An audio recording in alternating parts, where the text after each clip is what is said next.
ನಾನು ಯಾವುದೇ ಜಾತಿ ಭೇದ ಮಾಡಲ್ಲ, ನನ್ನ ಮೊಮ್ಮಗಳ ಮೇಲೆ ಆಣೆ ಮಾಡಿ ಹೇಳ್ತೀನಿ ಎಂದು ಸಚಿವ ಜಮೀರ್ ಅಹ್ಮದ್ ಹೇಳಿದ್ದಾರೆ.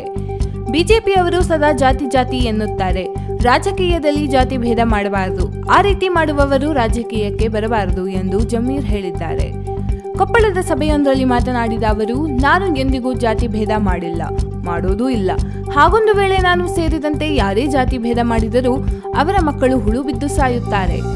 ನಾನು ನನ್ನ ಮೊಮ್ಮಗಳ ಮೇಲೆ ಆಣೆ ಮಾಡಿ ಹೇಳ್ತೀನಿ, ಜಾತಿ ಮಾಡಲ್ಲ ಎಂದು ಸಚಿವ ಜಮೀರ್ ಅಹ್ಮದ್ ಹೇಳಿದ್ದಾರೆ. ನಾನು ಜಾತಿ ಭೇದ ಮಾಡುತ್ತೇನೆ ಎಂದು ಹಲವರು ಹೇಳುತ್ತಾರೆ, ನಾನು ಆ ರೀತಿ ಮಾಡುವುದಿಲ್ಲ ಎಂದು ಹೇಳಿದ್ದಾರೆ.